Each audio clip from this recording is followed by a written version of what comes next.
As I said, we have tons of new listeners, so please go ahead with a nice clean intro and introduce ourselves. Go ahead.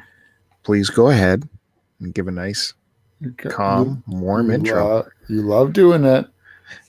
You love the attention. I'll let you have that. This is...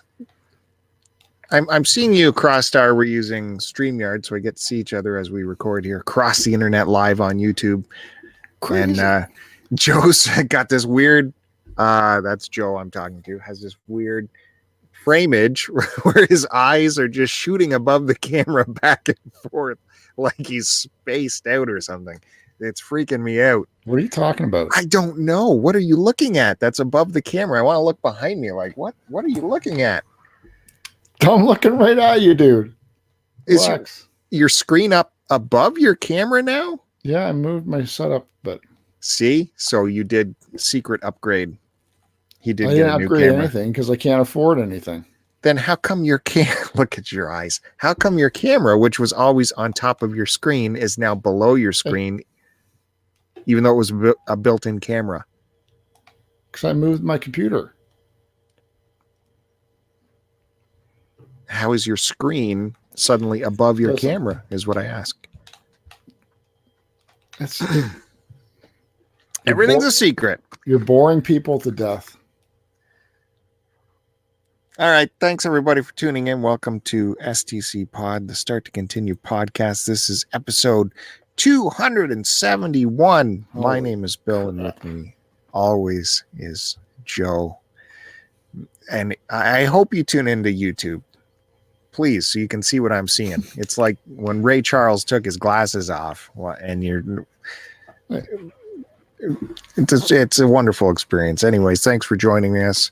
We are we used to be a weekly podcast.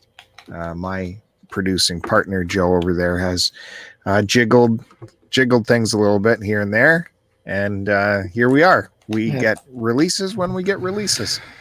It's called life. There's only one thing I like to jiggle, and that's not the podcast. Yeah. So today's episode is 271, if I'm doing my calculations proper. If your math is right. Proper. We just came off of 2 days of work together.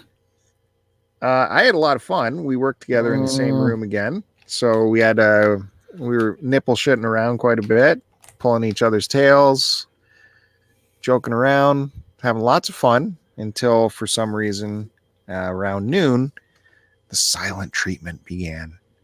The Great Wall of Silence went up, and that was it for fun time. Imagine being in the same room with one of your best buddies where you could have fun all day, and they just put up the mood bar across the whole room and shut it down. And you're just sitting there going, well, I could be having fun today.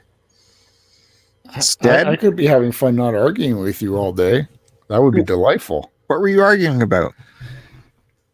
You had to be right with everything you were talking about.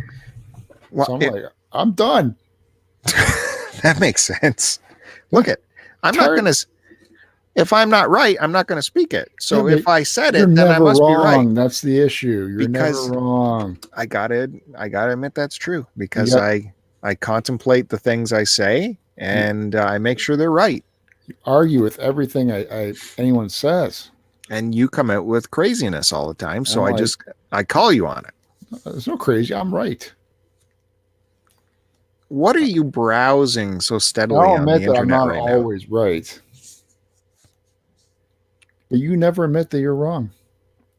Well, if you catch me on a falsehood, I do. That would be fine. Only you don't acknowledge it when I do. And then I said, all right. It's exhausting just arguing all the time.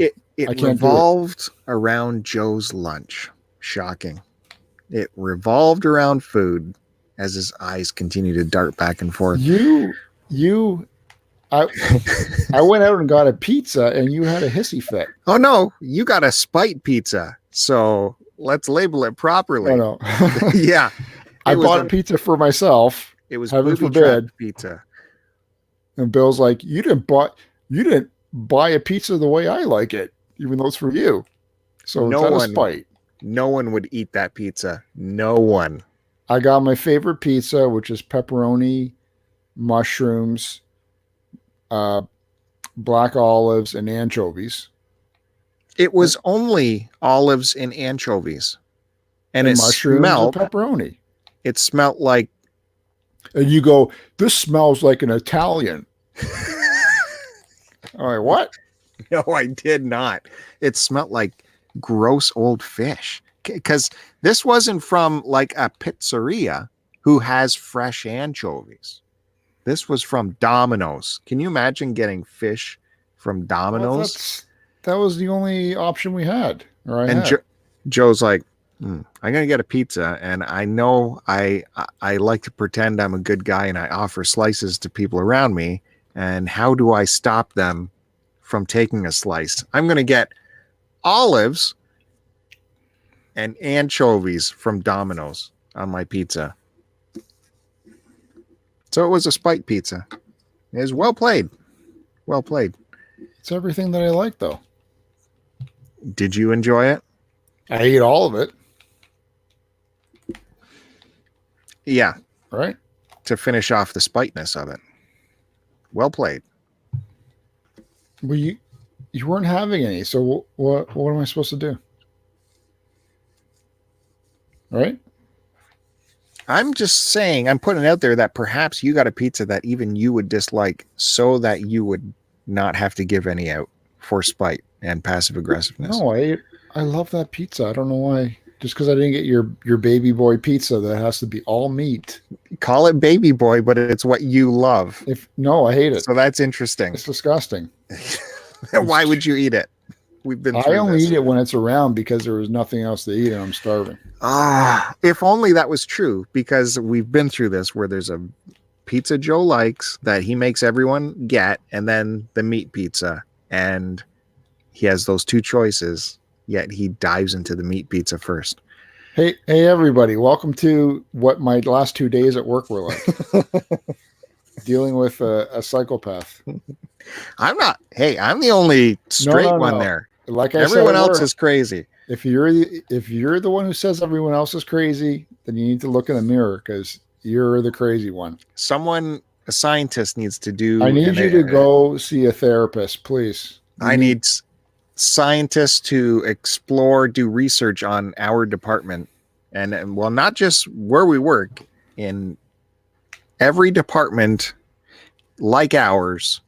It's always been crazy people around. Something. What? Is it the radiation from the monitors? It's you. All the different places I've worked. It's you. Always, that's it. All the different places you worked at. Weirdos who got strange things, strange little ticks that are crazy. When you went out, did you put on your surgical mask? Oh no. When you went out? No, I just breathed it all in. Like I said, I hope I die. Don't say that. Jesus. That's crazy. The sooner I die, the better. Don't even joke like that. You get people all nervous. They don't know you. This is just Joe. It's funny. I had to scramble for supper the other day with the kids, and I ran out of time. So I thought, I'm going to do something. The kids love Chinese food, especially the little kid. That's her favorite Chinese food. So I'm gonna spring for some Chinese food. Said the little kid, "How about Chinese food tonight? Wouldn't that be a great treat for you?" She's like, maybe not so much tonight. Like, that doesn't make sense because you love Chinese food. That's your favorite. You get the noodles and you get the donut chicken and the orange stuff you put all over it. It's your favorite. She's like, yeah, don't want to get none of that Wuhan. Like, what? 8-year-old saying this. I'm like, back it up. Back it up. Who have you been talking to? I had to sit her down, give her a conversation. It's not the right way to go at it. So I thought that was wild where these kids are picking up their info. But I mean, look at the press conferences the president has been putting out. I heard on the radio today in the States, they've only given 500 tests across that entire nation Really?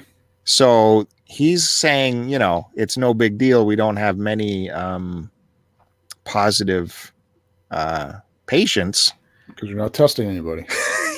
Exactly. In South Korea, they got drive-through testing now. You can drive through. Really? Get tested. Yeah. That's how adamant they are in getting good information on the numbers and where this is going. Meanwhile, in the States, they're not testing anyone. Well, I've got to go to the States in next week. So we'll see what happens. Do you have any concerns at all? Not for me, just for the kids. Yeah. Like I said, I don't care what happens, but I don't want them dealing with this stuff. I don't know. We'll see what happens. It's I don't know. I don't know what to expect in terms of what the airport's like or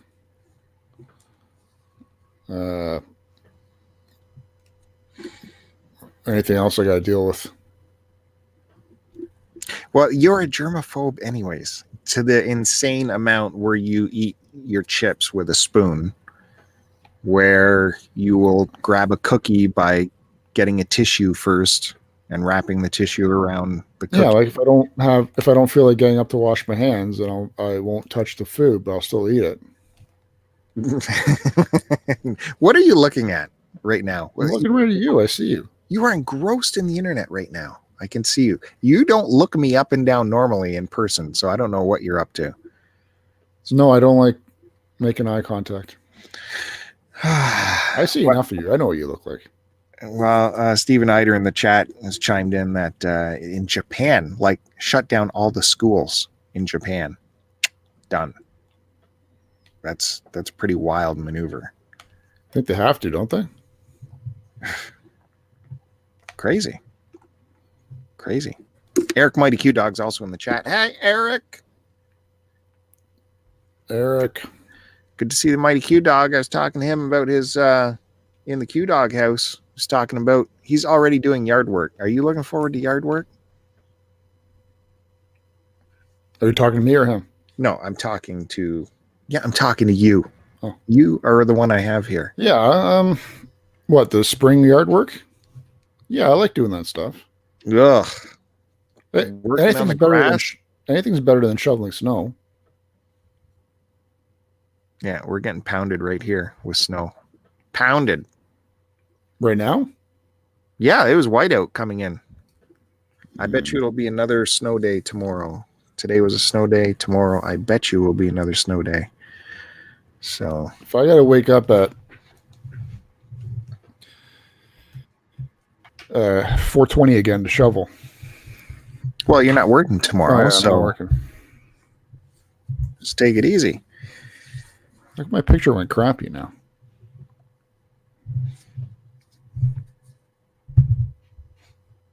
Well, you know all about shooting things Something in that happened. room. You got lots of experience. Oh yeah, I'm a pro. Hey, why at the start of the chat you said Joe will be along shortly? Well, because I've been sitting waiting for a half an hour. I was waiting at 9 o'clock for you to send me a Twitter message. That message came through. That came through. We've all been sitting here waiting, as we do every week. Really? Really. So I got my car back today. Oh, that's good. It almost became a catastrophe again, as everything that revolves around me. Did you double check it to make sure nothing was damaged? No, I didn't have time for that. I had to take the car into the shop. I was getting some warning codes on the airbag system. So they took it in for a couple days. Turns out I had to get an airbag replaced, which is fine. I'm glad this is happening now while the warranty is still happening. So that's good. And they put me in, I did want a demonstration vehicle from the lot, and they said they couldn't find one for me at the time. One that was adequate. They could get a small HRV or whatever. They said, you'll be happier. Just we'll set you up with the rental place.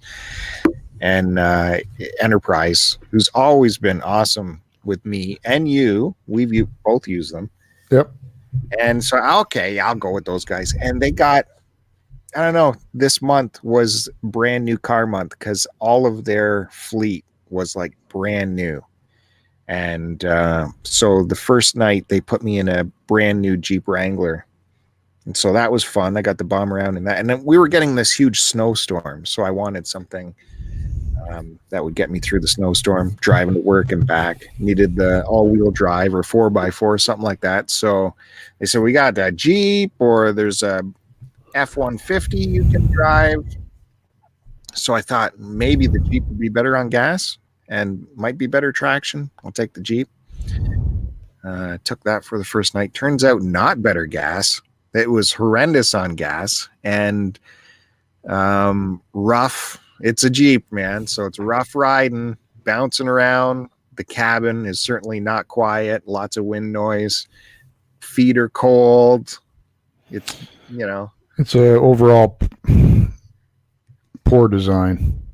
I mean, it's a Jeep. They tried to luxury it up a little bit, but you know, it's a Jeep, and unfortunately, their reliability has gone down the hill as well. So the ride home, this was legit. The back wiper was barely wiping the back, so I thought, you know what, this is right on the way home. I'm going to stop by the rental place and just get them to whip a new wiper on, so I can see for tomorrow's drive. And they couldn't do that. They're like, oh, we have to take it to Midas and get that done.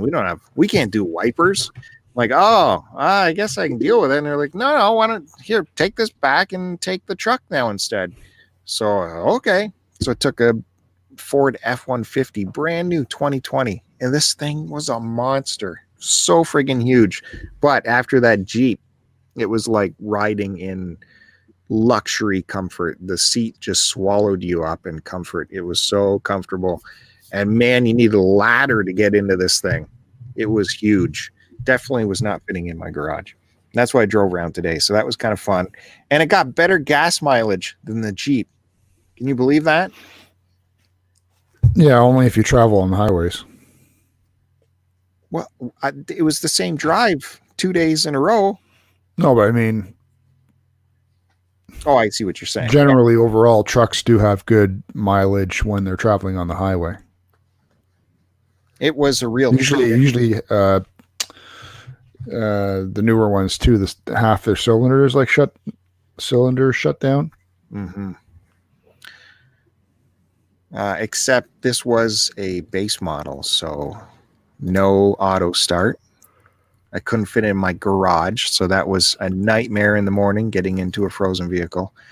And no auto climate, and you don't know how much you miss auto climate when you don't have it. The whole half of the ride, I'm fiddling with the fan. Too high, up too low. Then you get the fan right, and you're like, oh, the temperature's too hot. Turn the temperature down. No, turn it back up. Now it's fan. No, high. Do I put it on feet? No, do I? It's fucking bullshit, man. Why would they not have auto environmental controls? Hit that A and set your temperature just like at home, and that's how it works. No, I told you it's different. So it's that truck completely old school thermostat, and then old school changing the gear on the steering column. That's like the old days with my S10. So that was fun. Anyways, I get back to town with it. The guy, when Honda called me, they're like, take it back to Enterprise first and then come over. They'll drive you to Honda and we'll get your vehicle and all that. And it's just getting to be late at night now because I work until 7, hour-long drive there through the snow, get things squared away at the rental. They take me over to Honda. Honda's like a ghost town because it's a whiteout right now. And the manager sent everyone home. So I was like 2 minutes away from being dropped off with no one there to give me my vehicle. If I'd have been 2 minutes later, I'd have been typical Bill Luck, out of luck. Luckily, there was still someone there to get my vehicle for me. But that's the kind of things I got to deal with in life. You get things handed to you on silver platters of perfection, and I got to fight for every step. However, I have my vehicle back, so. But yeah, like you said, it's not like I can inspect it or anything. It's at night. It's covered in snow. I just grabbed it and drove home. Well, what do they have to do? Is it just the code, or do they have to replace stuff? They replaced an airbag. This airbag was tripping airbag codes like all over the place, like not just the bad airbag. Tripping balls. The bad airbag was on the passenger side, but it was tripping like driver side sensors and everywhere. I always hate it when they have to take apart the dash for any reason. I always think they're going to scratch it up. I remember one time with a Mazda, they had to take out. They had to replace the front of my glove box because it was rattling or something. I don't know. So I made them replace it. And the new one, before they put it on, they put it face down on the concrete. And I'm thinking to myself, and I told the guy, "What are you doing? Can you? I don't want it scratched up. It's brand new still." And sometimes these mechanics, or whatever you want to call them, technicians, just don't think. They just don't care. It's a rush job for them. Yeah. How did you? Every time they take the dash, it's like, okay, they got to take out a million screws. Please don't scratch anything with your screwdriver.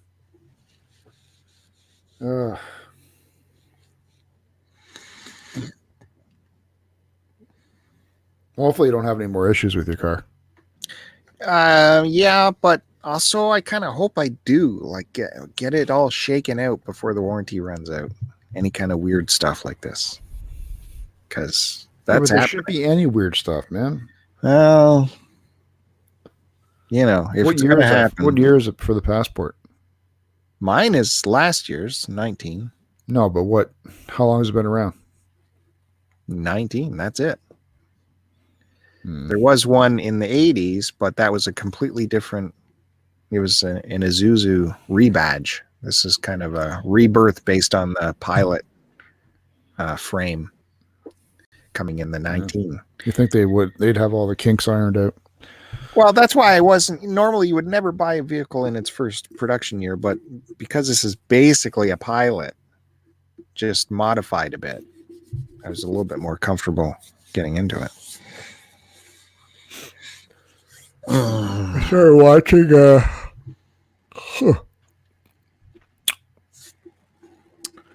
started watching. You have to forgive me. I've been up since 4:20 in the morning. We all have. Did you shovel for an hour before you left for work, like I did? No, I drove over it. I shoveled after work tonight. Well, if you had shoveled in the morning, there wouldn't have been anything for you tonight. The neighbor did it today, and I had a 3-foot drift when I got home. So a small little drift on the edge of your driveway. No, it all got packed. I know, because I Googled it. I satellite Googled your place. Mm-hmm. I think someone did the bottom of my driveway, though, for the plow, because there's nothing there.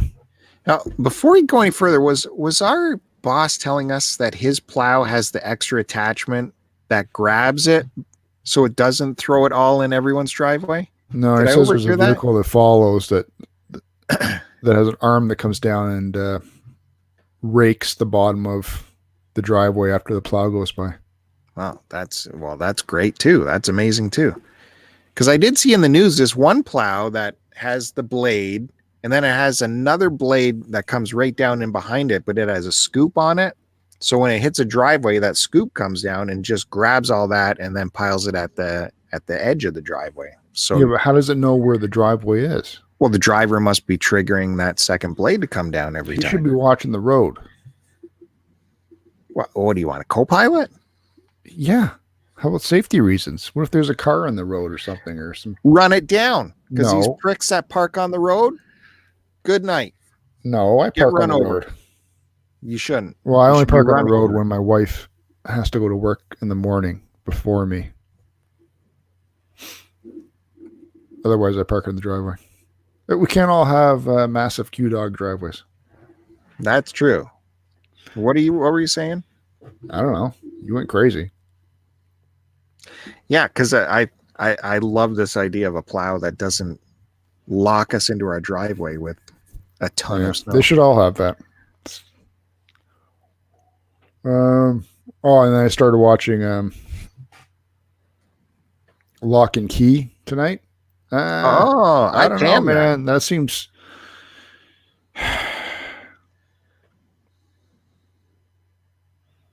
It's based on a comic.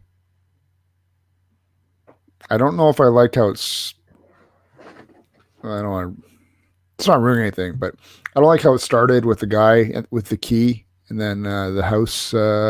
What he does to himself, and the house explodes. Yeah, it made no sense. I'm like, what? Yeah, it's ridiculous. You're starting off goofy. The wife is kind of annoying. Ugh. Kind of hot though. Nah. Yeah, very hot. Yeah, you like her just because she's got red hair. Mm. The daughter's kind of hot. Not as hot as when I saw her in that picture, though.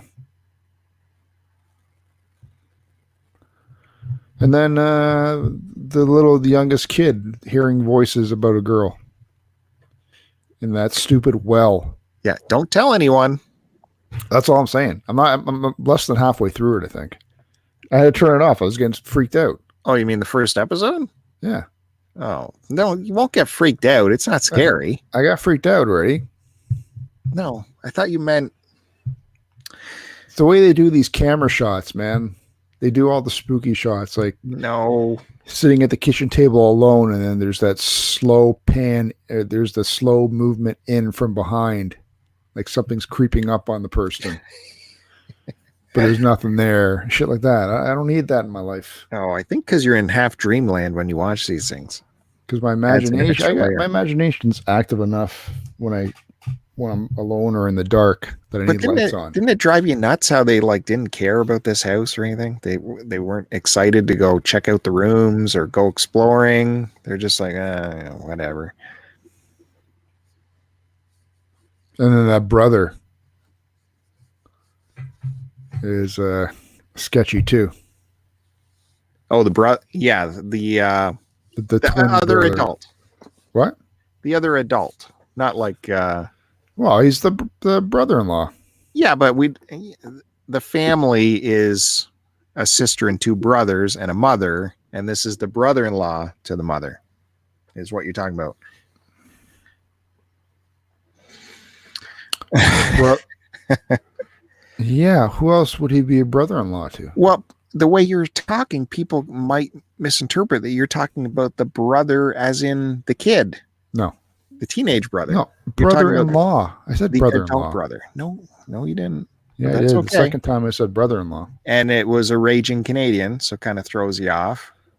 Yeah, it's what's his face is the twin. No, it's the guy who played Terry Fox. But he's got like a almost identical looking brother who played Iceman in the X-Men movies. That's not him? The early X-Men movies. I don't think so, because they both look the same. Yeah, and he was in that video game too, or was that his brother? See, I don't know. And then he's in just terrible, terrible Canadian shows. I think this is the Canadian guy, not the movie brother. Are you saying the guy in the X-Men is not really his brother? You're just calling him? No, they're brothers. Okay. But I'm saying they're like almost identical brothers, but I don't think they're identical twins. Well, someone's got to look that up. I think it's the same dude. I always thought it was the same guy. No. What's his name? I don't know. Hold on. I know how to solve this. Hey, Siri. Who played Iceman in the first X-Men movie? Which one? I found 3 Iceman movies. X-Men, Days of Future Past, X-Men, The Last Stand, and X2, X-Men United. Which one? Did I say X-Men? Yeah, okay. Say X2. That was it.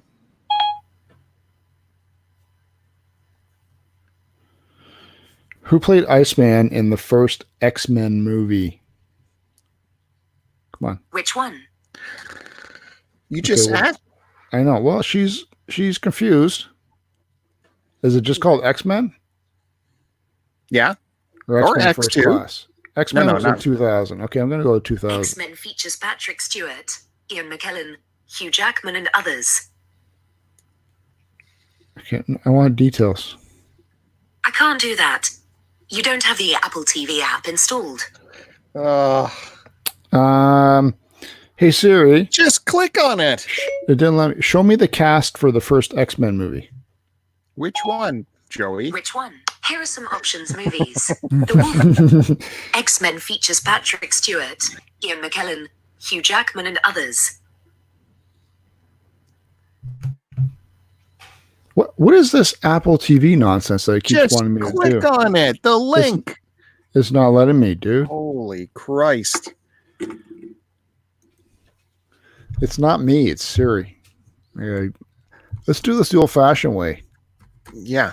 X-Men IMDb. Take me 2 seconds. I'm going down a wormhole here. Cast.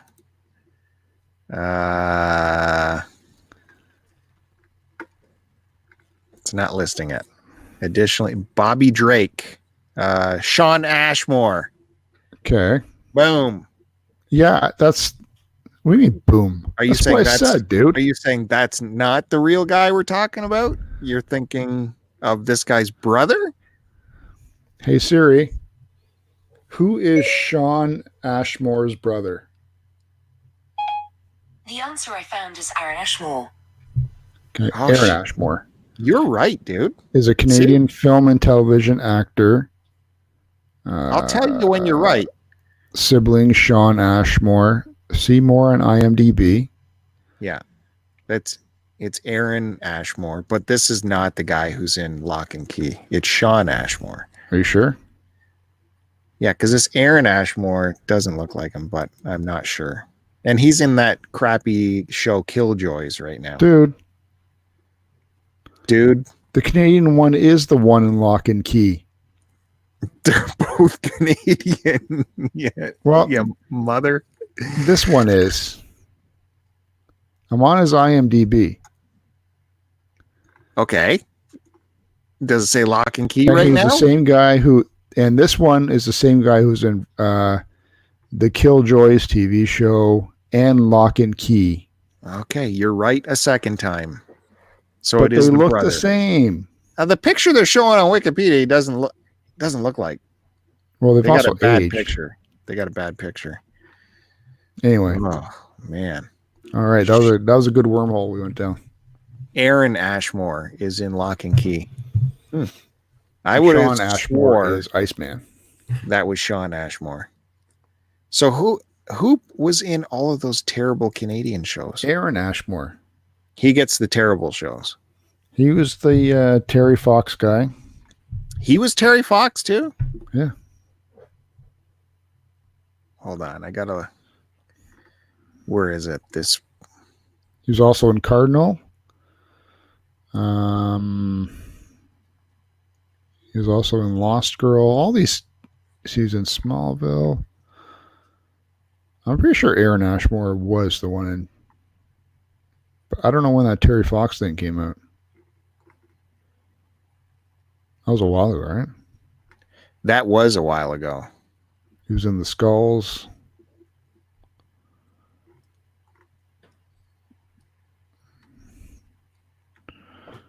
He was in Due South. Really? Oh, this is way too far back.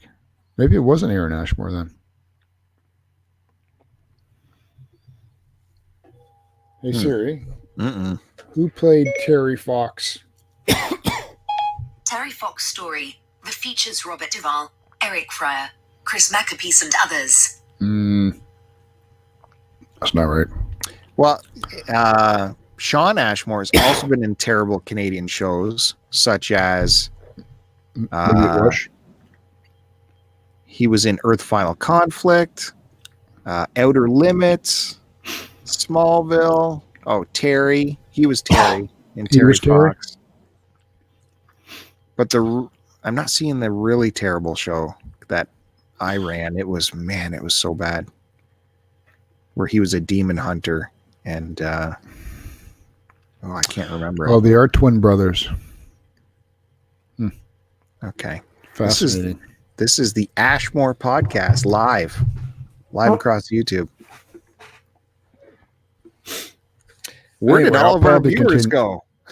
Yeah, I'll probably continue with that lock and key, but maybe just during the daytime. Okay, well, I can go further, and because I forgot to tell you one thing that bothered me about the entire series, and it is Canadian. Is it? Yeah, it is. It's full on Canadian, but it is Netflix is in their top 10 of popular shows, so it might get its second season. But if you watch all of the every time they shoot inside the house, inside the school, all the sets, all of the windows are like ghosted out. Like all the windows are frosted over. You never get to see outside. And they'll fake the light coming in like it's a sunny day out there and there's light streaming across the bed, but you never get to see outside the windows. And subconsciously, it just you feel the fakeness of the set when they do that. It's like they're walking down the hallway of school and every window is ghosted out. It's like, it just takes away the feel.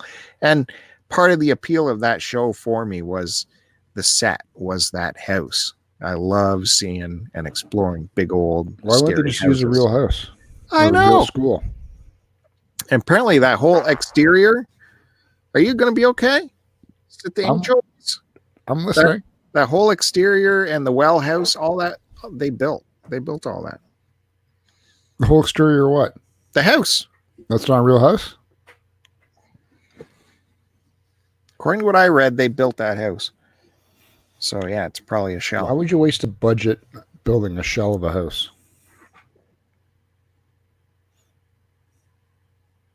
I don't know. I'm sure they could have found a creepy big house here in Canada, but maybe not. Maybe not out in on the shoals of the sea like that. Oh, yeah. Well, yeah, but the house was, when they drove up to it, it was more. Yeah, the property, part of it does go onto the edge of a cliff, but that's a little ways into the forest. It's more like the house is like in a secluded clearing kind of thing. But it's also like late winter kind of thing. So it's hard to tell because there's no growth. Do you think if the Q dogs are eating dinner right now, they should still have us on live with us while they're eating? Well, no, because there's kids in the room. Well, why would we be offensive to kids? You don't have to be. I'm not. I never am. Well, then what are you worried about? I'd like to be there. Maybe they don't want to throw up listening to us while they're I'd like there. to believe I'm there at their dinner table with them, placed underneath the range hood. You and I are eating at the stand-up counter. Yeah, and they're at their table. Yeah, we're just shouting stuff back and forth to them. Okay. You guys aren't good enough for the table. Go sit by the counter. Hey, this past week, Howard Stern came back live. He had like a 2.5 week vacation over the Super Bowl break. And I got to give him props because, some people say he's gotten soft and he kisses the butt of Hollywood nowadays. Yeah, I said that. He came back raging against the halftime show of the Super Bowl. And I'm glad someone finally said it. Well, one, no one cares anymore because it's been how long since the Super Bowl? And two, yeah, the halftime show sucked. Not according to every celebrity who gives an opinion on it. They all want to be... they all don't want to get jumped on by everybody else by saying, "What do you mean it sucked?" And even called out what, because there's no men. Even called out his buddy Fallon. I'm not even saying that because there was 2 women. I don't care if there's 10 women singing. I love the Lady Gaga one when she did it by herself. That was great. I'm just saying The music was horrible. The songs were horrible. You're in a stadium That is what watching he was saying. football with He was dying for musicians. Yeah. I don't want to see asses jiggling on the stage and doing twerking on stage.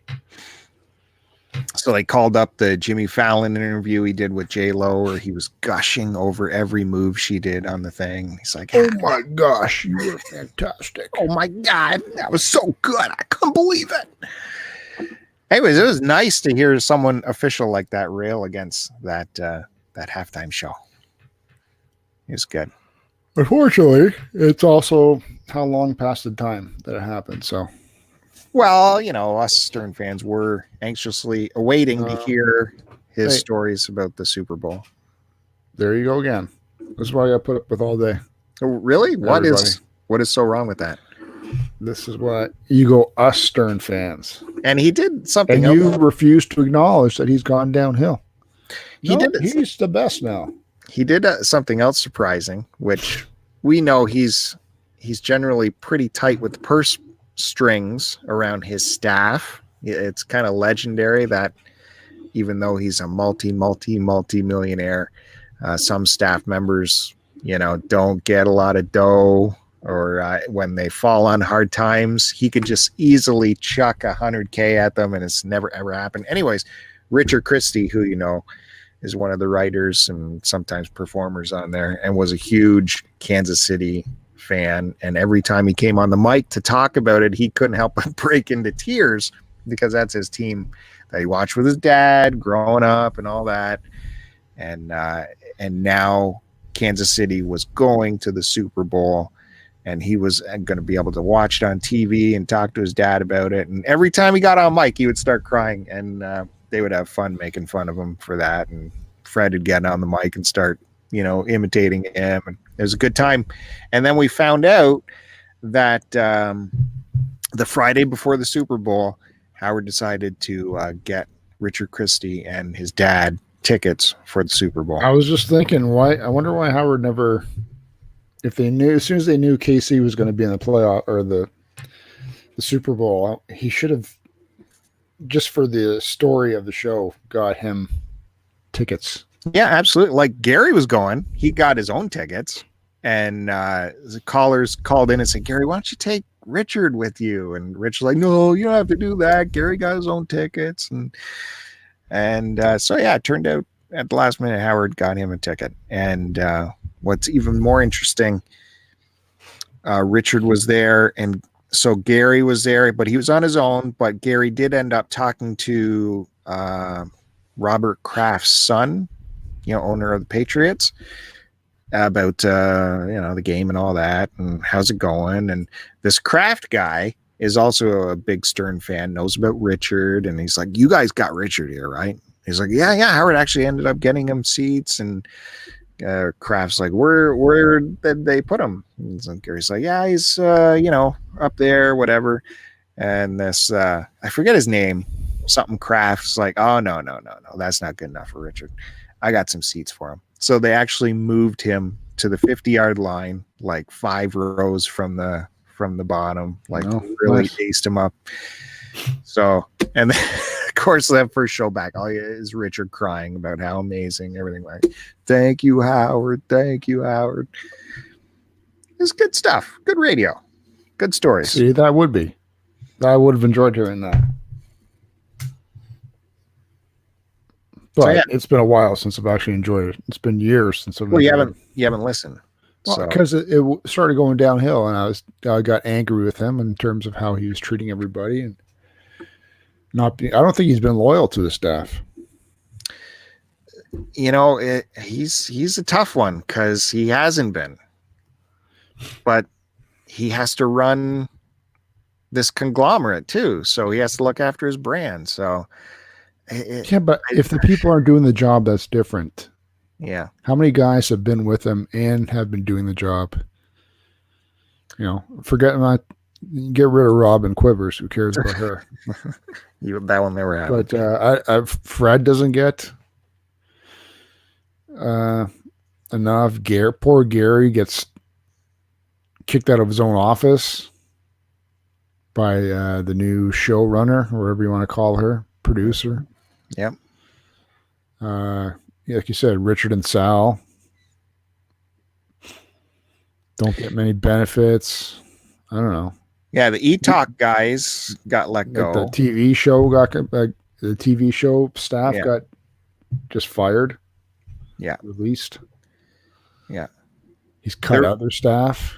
There was one troubling story how, and you only hear this through back channels, because, the people who have left all do podcasts, and that's all they talk about is Stern Show, even though they've left. So like Stuttering John.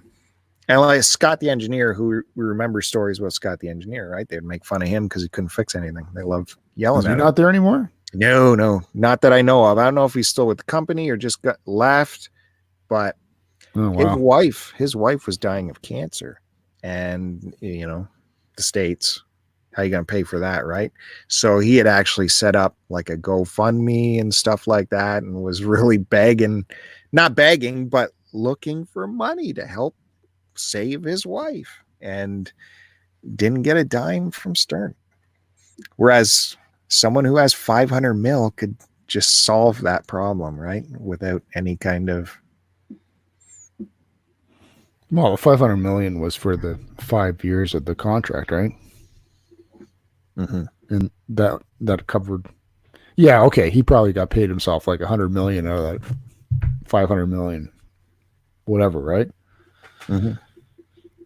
But still had to cover cost of the staff and equipment and everything else they did for the show over 5 years. Maybe he paid himself more. I don't know. Oh, I think he got. I don't think that covered show costs, because that 500 mil was his stock options, which he immediately cashed in. And that's when the stock crashed. Oh, yeah. Because he couldn't carry stock in case he said something about the company, and which would be perceived as insider trading. So he had to dump his stock immediately. Anyways. So why would they offer him stock then? I still get entertainment by listening to it. So. That's what companies do. I don't know. We'll pay you 100 mil plus. If they know he has to dump it, well, maybe they didn't know, but it was smart on his part to dump it. You're right. That was his choice. They definitely would not have wanted him to dump it, but he talks on the radio for 4 hours a day. He's got who knows what he's going to say.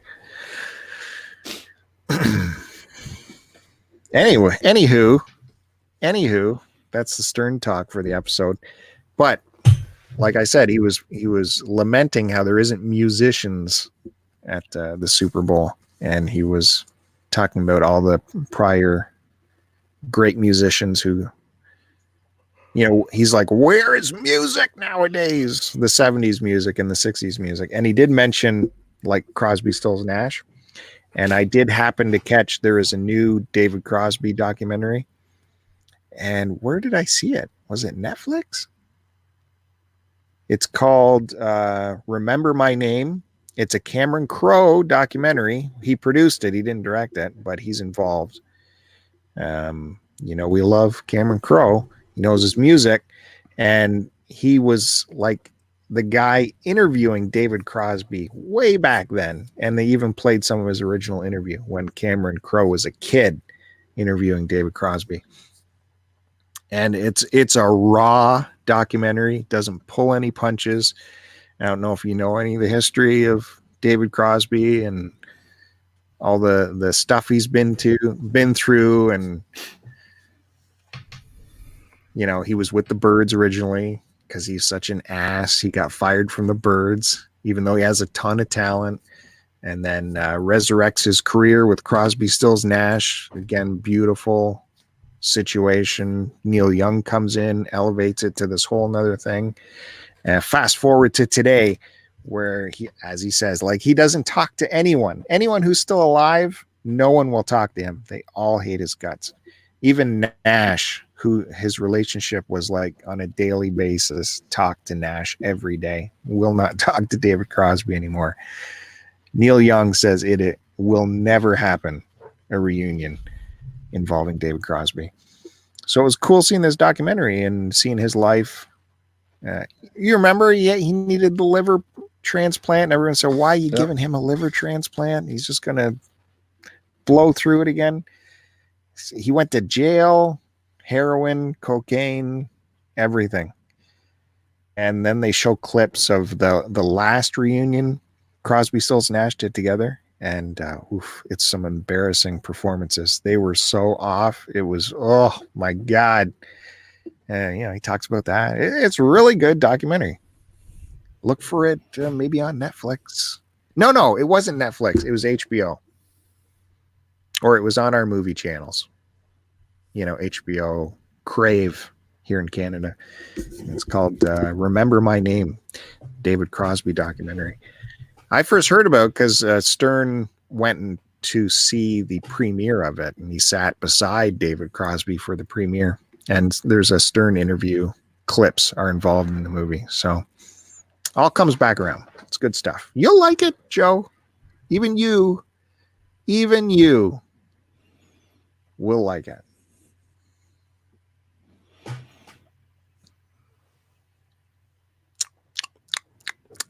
Joe's next topic is... I was just thinking whether I would even, if I was trying to picture myself, if I'd watch it or not. I don't know, man. I got too much stuff on the backlog to play and to watch. I'm almost done that Katamari game. Yeah, but you like Crosby, Stills, Nash. You like the Birds. Yeah. But it doesn't mean but it's also, dude, I've been listening to that stuff for decades. If a Neil Young documentary came out, I wouldn't watch it. I've heard everything I need to hear. I'm good. Just let me play my music and that's it. I'm good. Though I was watching the last 2 days,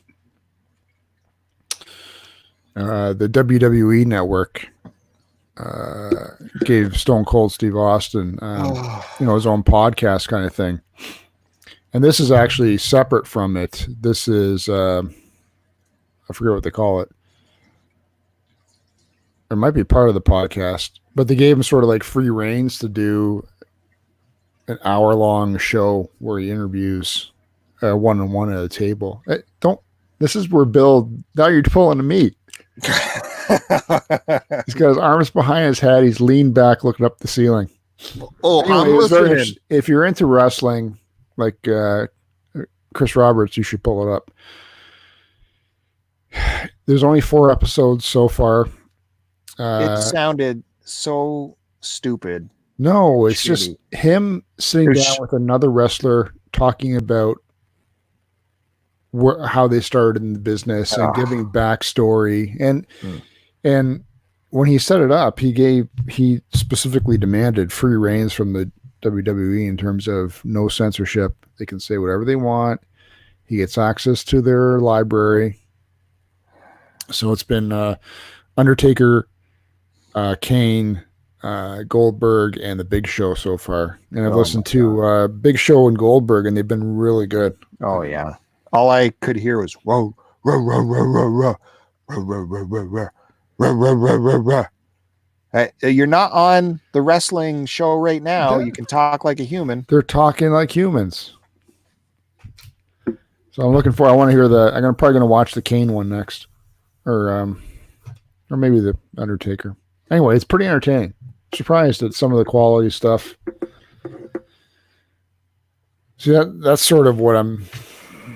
Yeah, that's what you'll waste your time with. Well, it's a waste because you don't like the wrestling. You don't like the Attitude Era or anything like that. The Attitude Era. Just its name is insulting. Here we go. This is a day in the life of work. With Bill. If it's not 1960s music documentaries, then it's stupid. Hey, I'll still give things a chance when it's good, right? Like you saw me. No, giving things a chance means actually sitting down in front of it, giving it your 100% attention and focus. And I give everyone that chance. Like you saw me actually taking in some Joe Rogan this week. right? Yeah, but you said, oh, it's only because he's a scientist and this scientist is actually doing a good job explaining stuff. He was, yeah, and Joe Rogan was actually asking the questions I would ask a physicist. He asked the proper questions in interviews when he talks to any of these medical or scientific people. He's not a scientist himself. He's not a doctor himself. So the questions he asks are pulled either from prior research he does or from past experiences with people in the same field. Yeah, okay. He admits he's not a doctor himself. He's not a I'm just saying. Astrophysicist. When he talks to these guys with, that are light years ahead of most people in terms of knowledge. Yeah. He tapped into shit that when I think about it too hard really hurts my brain, and I can't quantify answers, so I don't know what to do with it. And that's the shit they were talking about. They're talking about the universe and expansion and Big Bang and all that. For instance, Joe, answer me. What was there before the Big Bang? I don't know. Nothing. And that nothing existed in what? I don't know. It just existed. How about this? The universe, as we know, is always expanding, right? Correct. What is it expanding into? I don't know. I know. That's the shit I want to know. And this is where religion is born, because it's unanswerable. So they have to say, there's a magic guy in the sky. And so Joe Rogan had this astrophysicist, or a theoreticist. I don't know who he was, but he was very good at articulating theories of what existed before the Big Bang, what exists around our universe, how our universe is expanding slowly or fastly. It was very fascinating. It's the kind of stuff that I want to find out about, but there's simply no answer for. Sure, they can tell me what there was before the Big Bang, but what is that? What is it existing in? What is it? What came before that? What are we sitting in? It's just mind-boggling stuff. And this, give Joe Rogan credit. He actually went there and it was good times. Do you remember that guy's name? I didn't listen to that one yet. Someone should look that up.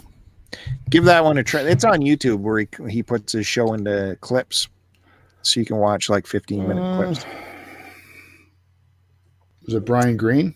Yeah, that sounds familiar. Theoretical physicist, mathematician, and string theorist. He's got a new book called Until the End of Time. Mm-hmm. So, he was quoting Einstein and Einstein's theories that are still being proven nowadays. It was wild stuff. It was good stuff. And Joe Rogan sat back and let him talk, let him answer it. Didn't start talking about wolf. He doesn't talk about stuff like that unless it comes up and it's relevant to the situation. I did start the latest Retro Fandango. So far, it's been a food episode. Shoulder, I wasn't sure. Whoop. Sorry. How far am I into it? 29 minutes out of 56 more minutes to go. It's a good thing they pay me to listen. I haven't started it yet. It's not. It hasn't been frustrating yet. Well, that's good. It hasn't been frustrating yet. No. That should be their new tagline.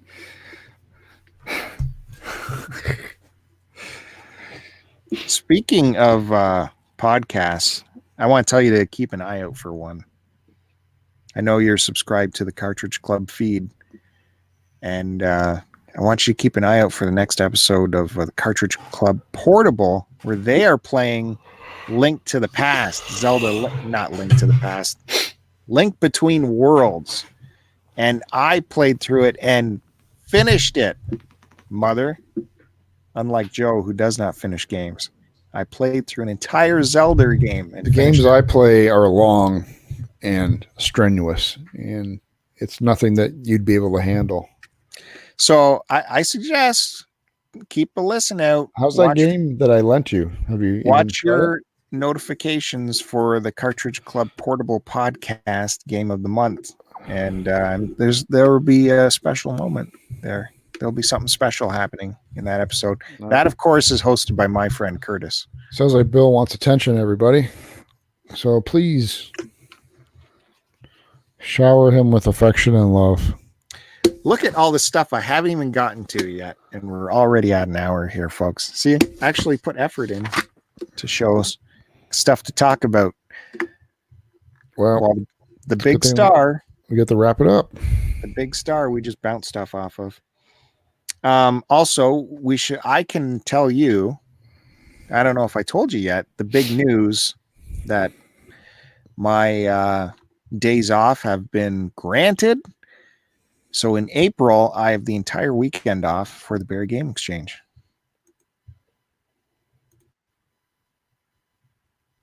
Congratulations. What is the Barrie Game Exchange? Well, let me tell you, Joe. Barrie Game Exchange is the nation's largest video game swap and nerd expo. And it happens right here where I'm talking to you from in Barrie, Ontario at the Eastview Arena. The entire arena is going to be full of trading, of game swappage, of all kinds of stuff. And so that's happening April 5th. Look for that. Get that date booked off. It's happening. It's coming soon. It's happening in like a month. And because we would normally work overnights that weekend, had to book the whole weekend off.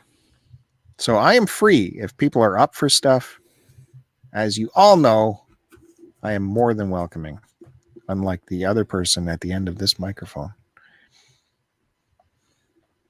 Well, since you're acting like an ass at the end of the podcast, that's it. Well, and what about your days off? Do you have any announcements? I'm done. Do you have any announcements? Nope. Not now. Since you act like a dick. Welcome to my day today. Yeah. You act like an ass. How do you expect to be treated? Ow, I'm joking with you like I do 100% of the time. Exhausting. It's called joking. It's exhausting. It's exhausting to joke with people and have fun? And put people down, it's exhausting. Who's putting you down? You just did.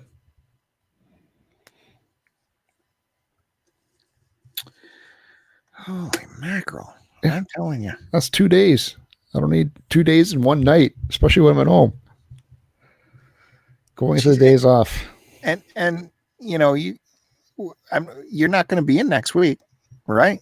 Nope. So look at how you're ending stuff with us. So don't do your fault. pouty.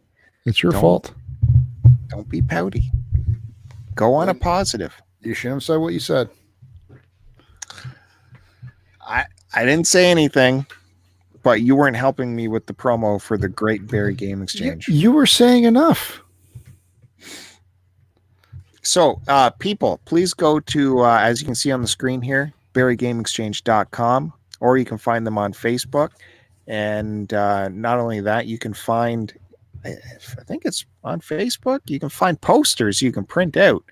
If you want to be a pal, you can print out that poster and put it up at your place of work or something. Let other people know that the Great Game Exchange is happening on April 5th.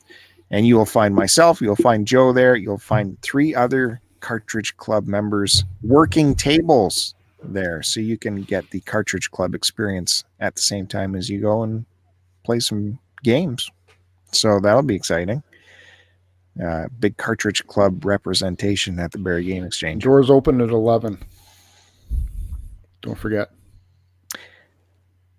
$10. $10 to get in at 11. $5 to get in at noon. Right? There's going to be food and beverages to buy if you're hungry. That's right. 150 tables. There's going to be Domino's Pizza there, so you don't have to worry about food. But that is a good point, and I think this was brought up in a message to us.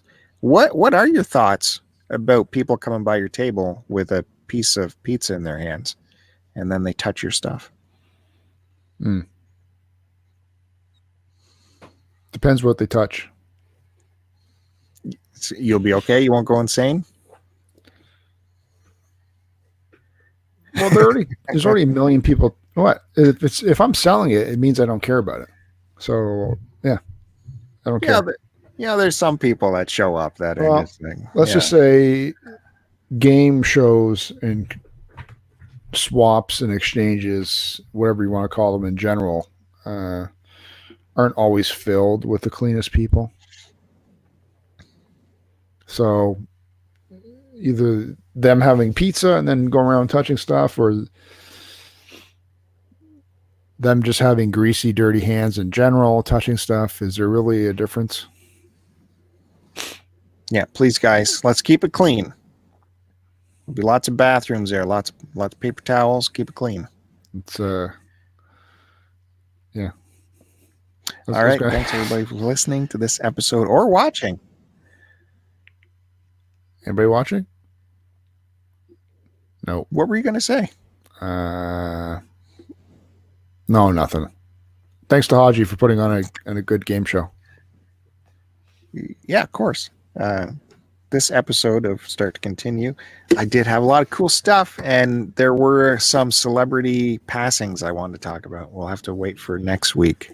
What? Yeah. Yes. Save all that for next week. It keeps getting pushed off. And what are we doing next week, by the way, if you're leaving for a week? You can do whatever you want. And how was the heads up on? There was no heads up. Say, hey, by the way.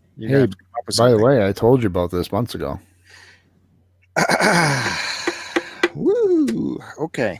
So that's something else I got to worry about. And look for us on Twitter. I respond to the STCPod account at STCPod, and Joe is over there at AC Decepticon. And you're watching this. You can find the replay of this episode over at Start to Continue YouTube channel. And there's always plenty of award-winning content over at Joe's personal solo account, My Life in Collecting. He's got a hot one up now, folks. A hot one. Oh, yeah. It's a hot one. It's mind-blowing. It's a hot one. Try to figure out what's going on at the end, because it was on purpose, apparently. It was on purpose. Yeah. Yeah. There's nothing to figure out at the end. It's just behind-the-scenes footage. That's behind the scenes? Yeah. Me talking to myself, trying to figure out what I'm going to do. It's a hilarious experience. It was. Check that out, folks. There's stuff on the STC channel, an honest collection video of treasures that were found where you might learn stuff about interesting forgotten antiques, or there's stuff over at Joe's channel too. Good thing we keep them separate. Don't want them to be together where it's fun. Separate. Hey, Joe, have a great vacation, man. Pick me up something nice. I will try. All right.